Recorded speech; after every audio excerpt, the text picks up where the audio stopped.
Buenas tardes, bienvenidos de nuevo a esta sección en Negocios Televisión, donde les contamos lo que pasa en la economía, en los mercados financieros, y hoy, de momento, vemos tonos distintos en Europa y en Estados Unidos. En Europa parece que reina un poco la calma. Vemos subidas en el Eurostoxx 50, 0,2%, CAC 40, 0,14%, IBEX 35, que, ojo, ya está por encima de los 10.100 puntos, 10.103 con una subida del 0,6%. Hoy acompañado, sobre todo, gracias a Inditex, que hoy ha batido sus propios máximos históricos. La compañía, ya saben, más grande de la bolsa española. Pero la situación en Wall Street es totalmente la contraria.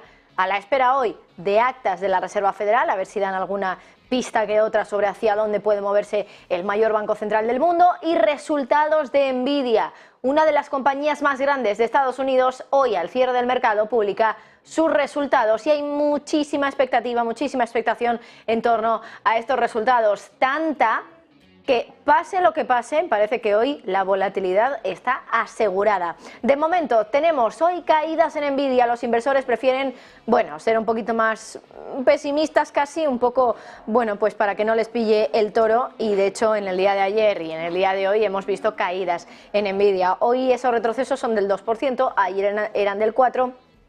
Así que veremos si finalmente, hoy en el after hours, es decir, en ese periodo de cotización ya una vez ha cerrado el mercado, vemos un tono positivo recuperando esas pérdidas que ha tenido en los últimos 2 días. Miramos ya algunas noticias importantes de la sesión después de haber indagado un poquito en esos mercados financieros. Aquí tenemos un poco la cotización de algunas de esas principales compañías, el mapa de calor de cómo se está moviendo Wall Street. Por un lado vemos que Nvidia, una de las grandes, está cotizando a la baja con un 2% de caída. Luego tenemos a Apple, que ya saben que es la más grande de Estados Unidos, sube un 0,4%. Y tenemos algunas otras compañías, AMD, también tenemos a Intel, a Qualcomm, en este caso también retrocediendo un poquito, en torno a 2,5%, 1,3%. En definitiva, hoy parece que reinan las pérdidas en Wall Street. Tampoco son pérdidas muy abultadas, pero este es el principal protagonista, Nvidia. Vamos ya a algunas noticias de última hora. Miramos a Irán, se lo hemos contado hace un ratito.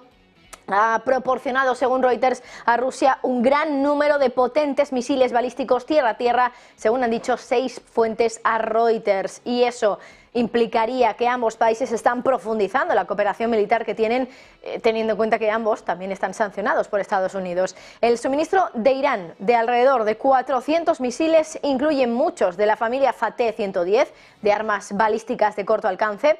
Y según los expertos, ese misil móvil es capaz de alcanzar a una distancia de entre 300 y 700 kilómetros. Envíos que empezaron a principios de enero, después de que se cerrara un acuerdo en reuniones a finales del año pasado entre funcionarios militares y de seguridad iraníes y rusos que tuvieron lugar en Teherán y en Moscú, según han dicho fuentes iraníes. Nos vamos ahora hasta España, hasta la capital, porque aquí ya saben que están teniendo lugar esas movilizaciones, hasta ahora probablemente una de las más multitudinarias en la capital española. Aquí estamos viendo imágenes del día de hoy, imágenes de lo que ha ocurrido hoy en la capital de nuestro país, donde, por cierto, aquí a Madrid han llegado 5 columnas de 500 tractores por diferentes arterias de la ciudad, que, por cierto, hoy está viviendo la movilización más importante de esta ola, que comenzó desde hace ya unas semanas, a principios de este mes de febrero. Según ha detallado la delegación del Gobierno, por ahora la movilización agraria se está desarrollando por los itinerarios y por las condiciones recogidas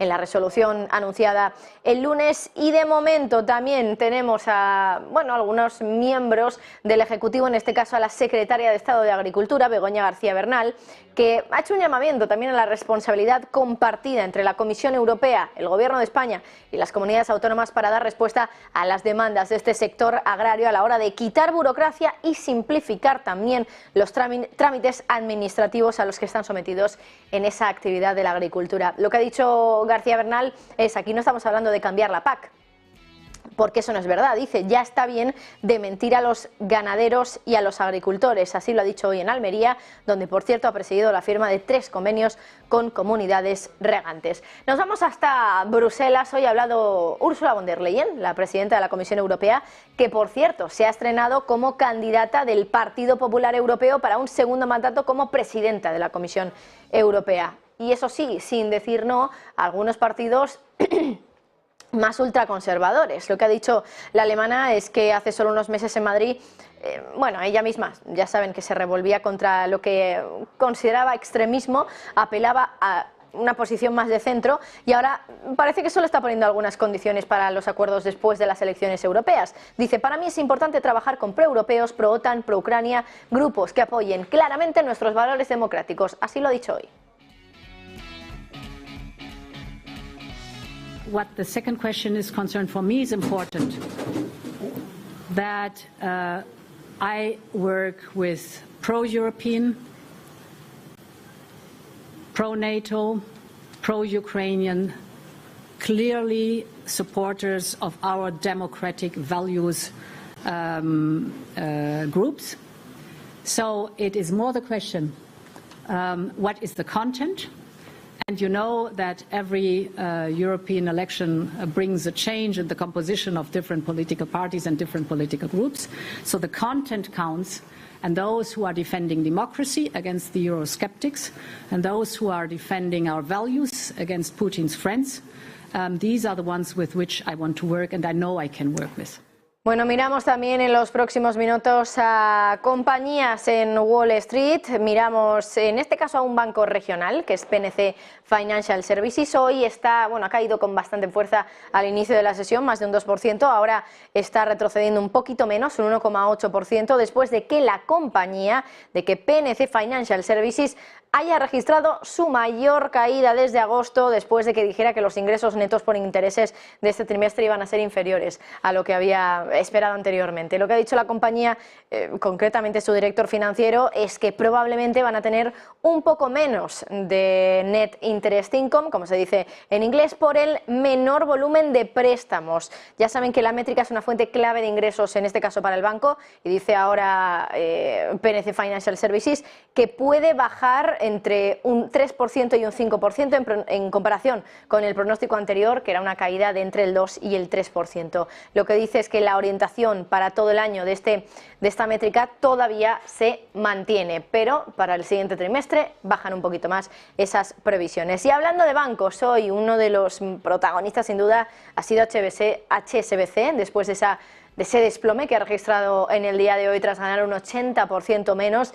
Y hoy, por cierto, la compañía también ha explicado que ha recortado su exposición a bienes raíces comerciales tanto en Estados Unidos como en el Reino Unido. La última señal de que la banca está buscando limitar sus pérdidas a medida que las tasas de ocupación de oficinas en las principales ciudades siguen cayendo. La cartera de propiedades comerciales del banco en Estados Unidos tiene ahora menos de la mitad de tamaño que tenía antes de la pandemia del coronavirus. Así lo ha dicho su director ejecutivo en una entrevista en Bloomberg. Por cierto, el año pasado la exposición del banco al mercado de Estados Unidos ya cayó cayó un 27% a 3.900 millones y es la mayor caída que ha registrado en cualquier geografía, según muestran los documentos presentados. Hablando, por cierto, de mercado, miramos ahora también a un fondo de cobertura que ha acumulado muchas ganancias, sobre todo después de hacer una apuesta que el mercado no estaba teniendo en cuenta quizá a finales del año pasado.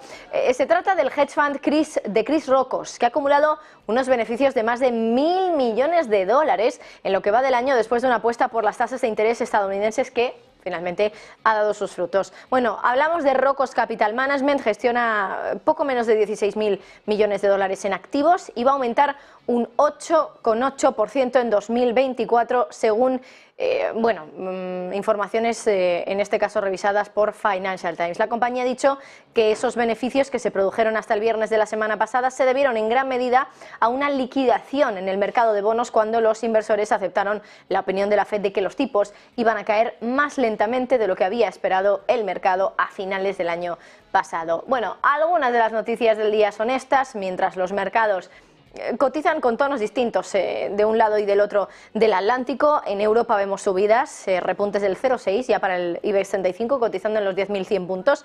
En Estados Unidos caídas y sobre todo con muchísima expectación respecto a los resultados que va a publicar Nvidia en unas horitas, a eso de las 10:20 aproximadamente de la noche, que es cuando está esperado que se vayan a publicar esas cuentas. Si miramos a la renta fija, ¿Qué está pasando en el día de hoy? Bueno, pues se da la vuelta el mercado de deuda. Ahora tenemos subidas en la rentabilidad de los bonos. Tampoco son grandes subidas. De hecho, está repuntando el bono a 10 años en torno a un punto básico, hasta el 4,28% de rentabilidad. En el bono a 2 años las subidas de casi 2 puntos básicos, pero aún así subidas muy pequeñas. Y vamos a abrir ahora un espacio de análisis de lo que está ocurriendo también